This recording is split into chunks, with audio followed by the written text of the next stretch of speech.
Good morning and shalom, peace be with you. It's so great to get to share with you again this morning. We're nearing the end of our family reunion series and getting our final looks at this fallible faith family of God. If you haven't done so yet, please go find Pastor Jolene's worship video for today and watch it before you continue. You'll not only have a better idea of the section of the Bible we're talking about, Genesis 37, 1-4 and 12-28, you'll also experience times of song, prayer, and meditation on the words you hear. So pause this video and go check it out. Hopefully you've had the chance to look at, hear, and consider the words of Scripture we'll discuss today. More than any of the other large units of Genesis, this saga reads as a single short story.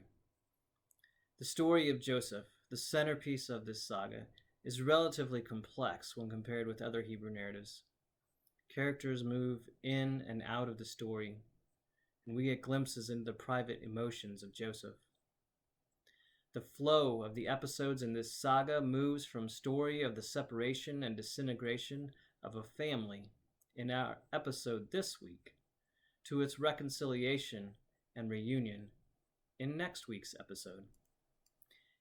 If you're into Star Wars, and Joseph's story reflected that series' way of titling movies, today's picture would be called Phantom Menace, Episode 3. An overarching theme or idea in the Phantom Menace and the prequels is that the imagined external threat is not, in fact, the real threat. The real threat is internal.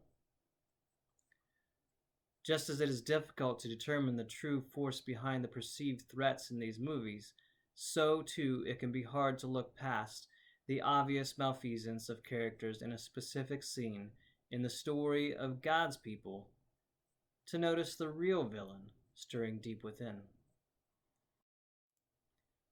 The plot line might scroll up your screen reading, "Turmoil has engulfed the Jacobic homeland. The assessment of family position methods to outlying star classification is in dispute." Hoping to resolve the matter with a barrier of extreme confrontational craftiness, the covetous Comrades Confederation has stopped all distribution to and from the small sphere of Dothan. While the brotherly council of the household endlessly debates this alarming chain of events, the dominant organizer has secretly dispatched one Cavalier Joseph with the traders of spice to put an end to the struggle. In this narrative account from Genesis 37, we tend to focus on this singular event and on the dastardly deeds of the brothers tending the sheep and selling off Joseph. Or, because we've glamorized it, we focus on the spectacular robe given by Israel to his special boy, which was later used in the ruse to lie to their father about what really happened in Dothan that day to Joseph. And naturally, because he is the constant thread holding it together, we focus on Joseph and his plight and the unjust actions he endured. While these are all parts of the story, they miss so much. They miss the beginning, the start of it all. The crucial choices of Jacob to openly convey special love to one child over the others. Remembering only these segments forgets the arrogant way Joseph conveyed God's revelations without thought of how others might experience them as they see themselves within. Certainly, this lie, created by the brothers to better their standing in the eyes of their father, is an essential piece of this problematic paternal puzzle. However, the tension driving this story arises from the disintegration of the family caused not only by jealousy and deceit, but also by favoritism and foolishness. That's to say that no, Joseph certainly didn't deserve the treatment he received. And he played a role in planting the seeds of bitterness in this plot the entire family helped harvest. Joseph's brothers are tired of his arrogant pretense. Each and every one of them has a bill of complaint against him. Remember the time Joseph told us about our sheaves of grain bowing down to his? They might have said to each other. Or how about the time after that when he told us about the sun, moon, and stars bowing down to him? You can hear them follow up. Yeah, that little twerp thinks that not only we bow down to him, but so will our father and his mother. Incredulously, they all sneer in recollection. Without doubt, the timing of the telling could have been better.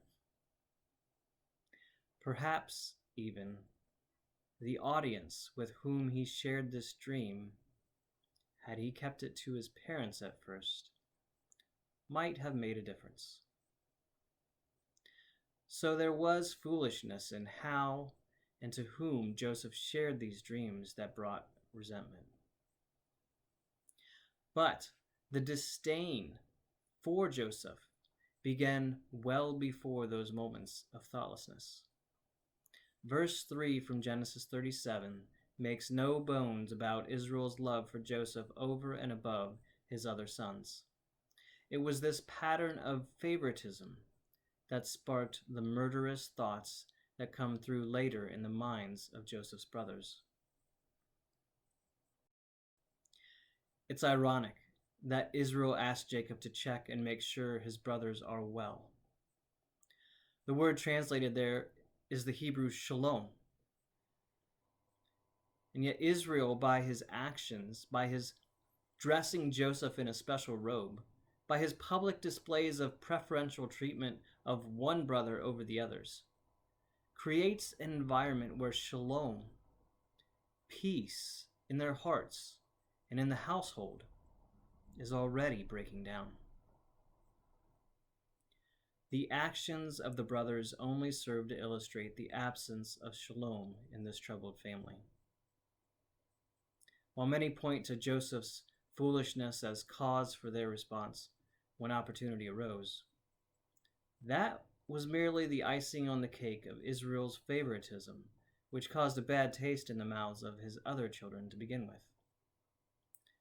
No, this pattern started long before Joseph's journey to slavery. Did you notice who was coming along that the brothers sold Joseph to? You might have missed it in the description. Ishmaelites. Does that sound familiar? Yes, Isaac and Ishmael. Special place was afforded to Isaac by Sarah in sending away Hagar and Ishmael. Special place was given to Jacob and Esau by their respective parent, Rebekah and Isaac. And now the hidden signs of pride and prejudice make themselves known through the wrongdoings of this family tree that is reaping what they've sown deep down within each generation. Misunderstanding your place of chosen in God's plan can bring that about. When we believe that ours is the life valued more, or others' lives don't matter as much, we display a wrongly attributed pride of place in our relationships with others. This is a historical missing the mark of carrying forward God's message of love to the whole world. And while they were faithful in following God, choosing to remain in relationship with God, even in the difficult moments, I wouldn't promote this family as a model of how to reflect that love. As people of God, as Christians, we need to remember that our true family extends beyond the walls of our making. Buildings, denominations, and faith streams. We have brothers and sisters to whom we bear witness the true love of God in Jesus by how we choose to think about, speak with, and treat them. Jesus, in coming to earth, in being the sent one of God, displayed for us how we are to live out this high calling. Not as our ancestors in the faith by separation, segregation, and specialization. No, we are to love with the same love, the ones to whom our hearts are drawn naturally, and people for whom it becomes difficult to remember our common heritage. As Dr. John Perkins said, talking about in the Bible and through Jesus, God is talking to all of us about the preciousness of life. God kissed life into existence. Life is the highest common good. You see, Jesus, in choosing to show us the way and coming to live a perfect life in the Spirit of God, in fullness of love and fullness of truth, with the divine nature in human form, by overcoming these phantom menaces that are of the dark, insidious character, with the light of life that breaks open the tombs which try to bury us with death's blows. Jesus created an opportunity for every created being to claim our place within God's family as chosen for this same purpose, to display God's love completely, that others are drawn to God's love of completion in Jesus. If God chose to send his Son into the world, that through believing in him you might have life now and forever, how much more are we, sinners saved by God's grace, to offer ourselves in this same way of loving sacrifice, to bring this new life into the hearts of all people we meet? How much more are we to make the invitation, to declare the revelation that God's love is for everybody, everywhere around the world? And in our families, if we display this love of God the Father to our children, then we will help each one to know their value is complete in who God created them to be. As parents, we won't make the same mistakes that our ancestors of the faith did. We will love and display for all our children our unbiased love to each uniquely gifted little life as it grows and matures before our very eyes. This is not to say that we don't parent, that our kids won't mess up, require guidance, redirection, or the need to experience the natural consequences of their choices. However, it is to say that we let them know, in the middle of the mess, that we have not withdrawn our love, and they are welcome to re-enter that state of understanding about themselves whenever they so choose. As people, we have needed to recognize our common humanity. We need to stop the comparison game. We, each one, are responsible for how we either do or don't show love for everyone God created. It's not about the way, the words, or the willingness. It's not about the pursuit, the path, or the probability. It's about the intentionality, the inclination, and the incarnation of God's love poured out on others through us. We love wholly and completely because God first loved us wholly and completely. You are loved by God. Treasure that in your heart and ponder it.